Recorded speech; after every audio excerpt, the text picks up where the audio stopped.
इस भाई को वीडियो लाइक सब्सक्राइब कर देना।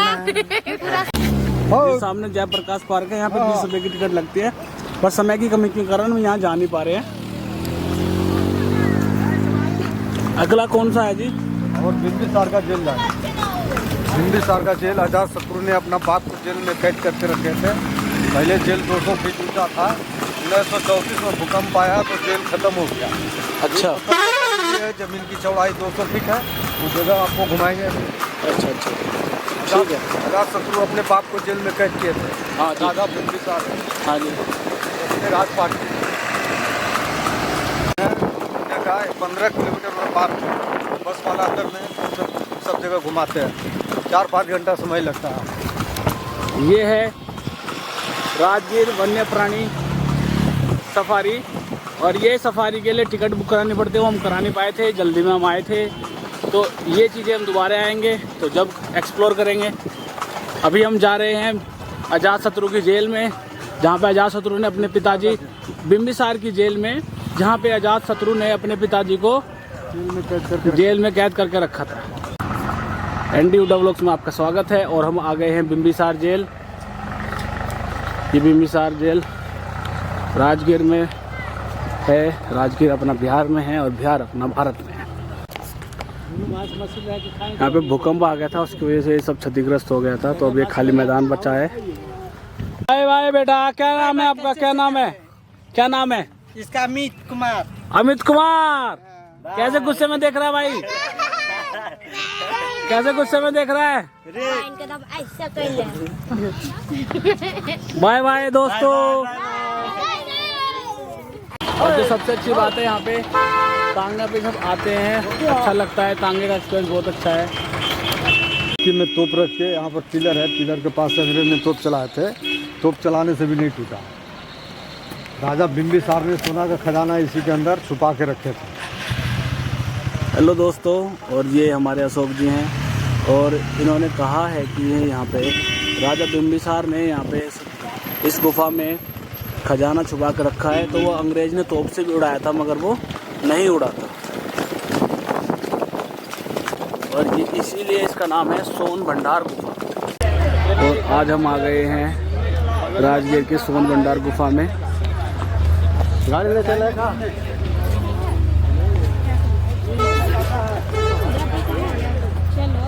चलो चलो बैठ।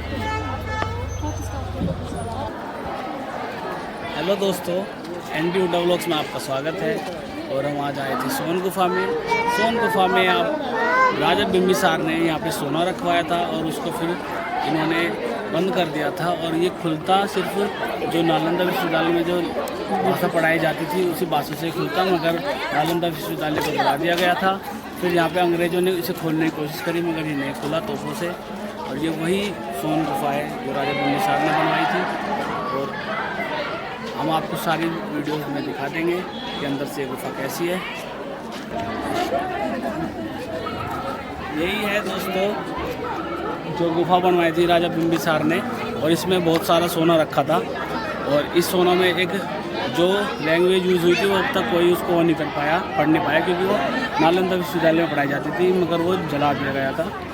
उसके बाद अंग्रेज आए थे, उन्होंने बंदूक से भी, तोप से भी उड़ाने की कोशिश की थी, मगर ये नहीं उड़ी थी। अंदर का आपको दिखाते हैं एक बार व्यू। सुरंग होता है, तो उधर आपका हॉट स्प्रिंग गंजल का कुंड हुआ, तो गंजल कुंड के बगल से 565 सीढ़ी ऊपर पहाड़ चढ़ना पड़ता है। पहाड़ का नाम है बैबहारगिरी। तो इस बैबहारगिरी पहाड़ी के ऊपर में सप्तपर्णी गुफा है। तो सप्तपर्णी गुफा का अंडरग्राउंड रास्ता यहाँ तक बताया गया है, और इसी गुफा के भीतर बहुत सारे वर्णन है कि जब भगवान बुद्ध का महापरिनिर्वाण मृत्यु कुशीनगर में हुआ, उनके मृत्यु के 3 महीना बाद 500 भिक्षुओं का प्रथम बौद्ध महासंगीति सभा राजगीर सप्तपर्णी गुफा के भीतर हुई, और बौद्धों की 3 धार्मिक पुस्तकें लिखी गई, सुत पिटक, विनय पिटक और अभिधर्म मुतत्तरी पिटक। उस समय मगध का राजा बिंबिसार हर एक वंश के देशर इसी सुरंग के भीतर इतिहास है कि राजा बिंबिसार का गुप्त भंडार खजाना छिपा हुआ है। अब ये दरवाजा बंद होने का कारण है कि बिंबिसार का बेटा अजातशत्रु पैसे के लालच में अपने पिता को कैद कर कारागार में बंद कर जब तड़पा तड़पा कर मरवा डाला। एक कारागार दूसरी वाली लाइन में है, उसे तप्तगिरी भी कहा जाता है।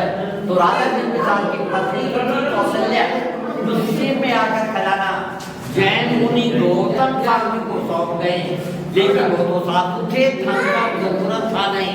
ऋषि गुफा के भीतर रखकर ऊपर से पत्थर का दरवाजा बंद कर एक मंत्र लिख दिए। बताऊंगा कि वजीफे जो विद्वान पढ़ेंगे, रीड एंड डिकोरेट करेंगे, तो ये दरवाजा आप पे आप खुल जाएंगे। परंतु वो लिपि किसी ने पढ़ा नहीं। जब ब्रिटिश का समय आया तो सामने वाली जंगला से तोप लगाकर पहुंचना चाहा, लेकिन लूटा ने यदान होकर रख दिया। भारत सरकार तोड़ने का कोई कोशिश किया नहीं, क्योंकि पहाड़ के भीतर के अंदर वहाँ काफी बरस है, विस्फोटक पदार्थ है और इसे टच होकर गर्म जल निकल रहा है। अगर इसे डायनामाइट से तोड़ा जाए, ब्लास्ट कर जाएगा, ज्वालामुखी फूटेगा, गर्म जल वगैरह बंद होने को है। तो बात रही सर, हकीकत कहाँ तक सच है कि खजाना में भी है अथवा नहीं है, ये किसने देखा? हो भी सकता और नहीं भी हो सकता है। लेकिन आज हमारे क्या फॉरेनर्स वगैरह जो आ रहे हैं, तो फॉरेनर्स से भारत सरकार का तोहफा नहीं है, वो डॉलर है जिसके बदौलत विदेशों से अपना संपर्क कर रहा है, ये बंद हो जाएगी। इसलिए 1904 जो ब्रिटिश गवर्नमेंट थे वो ऐसा कानून बना दिए कि प्राचीन स्थल पर नष्ट नहीं कर सकते हैं। नष्ट करने वाले को 5,000 रुपया जुर्माना, 6 महीना कारागार पड़ेगा। इसका लिपि दिखाओ।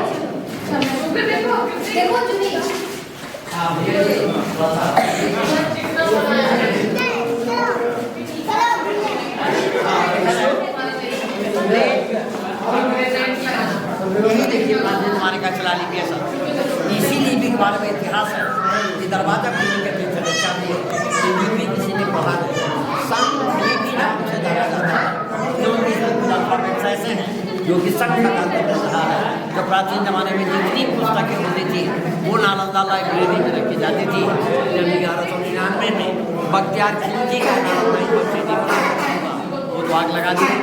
6 महीना वहाँ चलता रहा था। वहाँ की पुस्तकालय जो थी रत्नदधि, रत्नरंजन और रत्नसागर, ये तो जल गई। उन भाषाओं में संघ लिपि का आज तक पढ़ाई हुआ है। अब हम जा रहे हैं विश्व शांति स्तूप और यहीं पे आकाशीय रज्जू मार्ग भी है एरियल रोड पे। रास्ता है कृपया चेंज बनाकर रखेंगे। 32 रुपया ऑनलाइन नहीं होता है।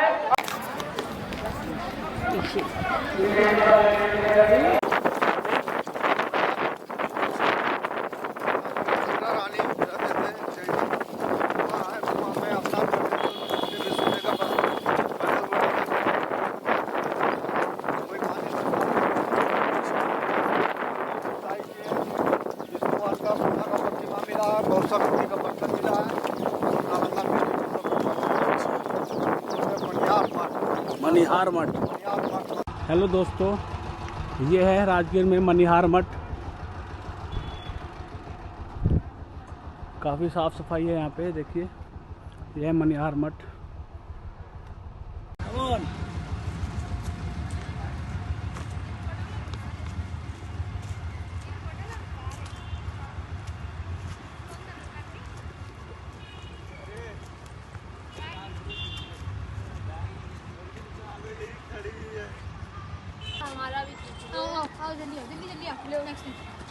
नमस्कार, मेरा नाम शिव कुमार उपाध्याय है। मैं टूरिस्ट गाइड। आप लोग जिस स्थान पे आए हुए हैं, इस स्थान का नाम है निर्मल कुआं के नाम से जानते हैं। हिस्ट्री बताता है कि आज से 3री-4वीं शताब्दी बीसी में यहाँ के राजा श्रेणिक महाराज थे। राजा श्रेणिक और रानी चेलना के ऊपर में किसी भी तरह का संकट आता था तो वो इस स्थान पर बैठकर माँ पद्मावती के नाम से पूजा करते थे। माँ पद्मावती प्रसन्न होकर सारे नगर निवासी को सेफ्टी सुरक्षा किया करती थी। इसी स्थान पर शालीभद्र और धन्ना सेठ 12 बरस का तप किए थे। माँ पद्मावती के चरणों में एक पैर पे खड़ा होता है। उनकी साधना इतनी कठोर थी कि साधना से देवलोक में इंद्र भगवान का सिंहासन हो गया था। इंद्रलोक से प्रत्येक दिन 99 पेटी शालीभद्र के पिताजी के द्वारा इसी स्थान पर आया करता था। नित प्रतिदिन शाली भद्र की 32 रानियाँ थी। 32 अपना नया भूषण नया वस्त्र पहनकर शेष को कूप में डाला करते थे कि ताकि शाली भद्र की साधना बंद हो सके, लेकिन उनकी साधना इतनी कठोर थी कि साधना बंद हुई नहीं। उन्होंने 12 वर्ष का तप पूरा किए। तप पूरा करने के बाद सामने जो पर्वत देख रहे हैं वो व्यवहार गिरी पर्वत शाली भद्र की मंदिर दिखाई दे रही है। उस मंदिर पे जाकर भगवान महावीर स्वामी से उन्होंने मोक्ष की प्राप्ति की। ये मोनूमेंट जंगल झाड़ी मिट्टी में दबा हुआ था। जब इसकी खुदाई 1861 ईस्वी में लॉर्ड कनिंघम साहब ने करवाए थे तो 18 फीट खुदाई करने के बाद यहाँ से माँ पद्मावती, पारसनाथ और आदिनाथ की जैन प्रतिमा मिली है, जो कि आज भी नालंदा म्यूजियम में है। क्योंकि पुरानी प्रतिमा जंगली एरिया होने की वजह से चोरी होने के भय थे। इस साइड में भी सामने जो 3 कुपा का दिख रहे हैं, उन तीनों की खुदाई से मिट्टी का बर्तन और बहुमुखी प्रकट हो रहा है, जो कि आज भी नालंदा म्यूजियम में है।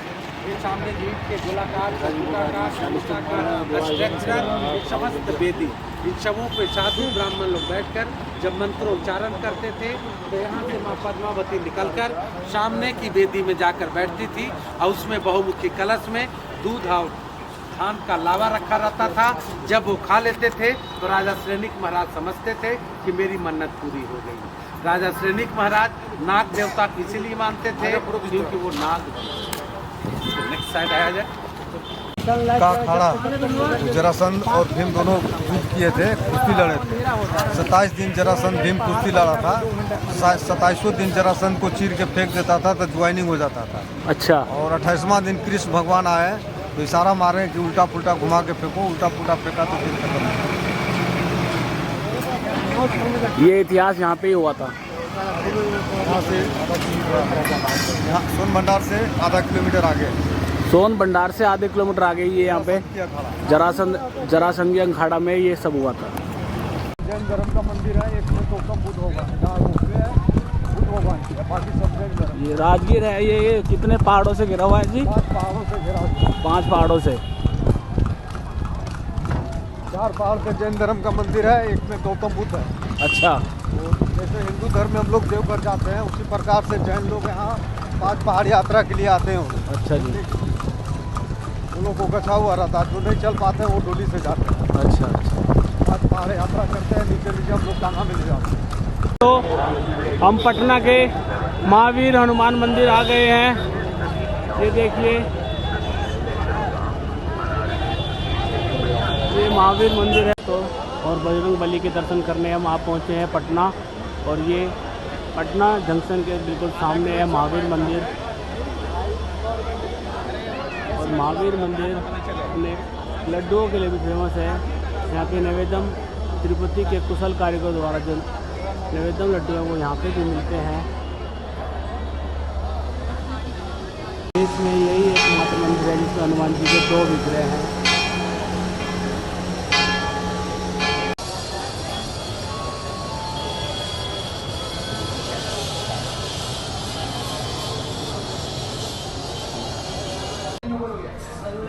हेलो दोस्तों, NDO व्लॉग्स में आपका स्वागत है। और आज हम पटना आए हुए हैं। तो आज हम यहाँ पे पटना के पेनिशिया रेस्टोरेंट में रुके हैं और एक यहाँ का खाना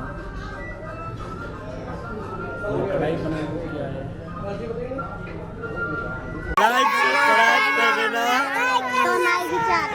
इस भाई को वीडियो लाइक सब्सक्राइब कर देना पूरा से। अगर किसी ने सब्सक्राइब नहीं करा तो उसको काट देंगे।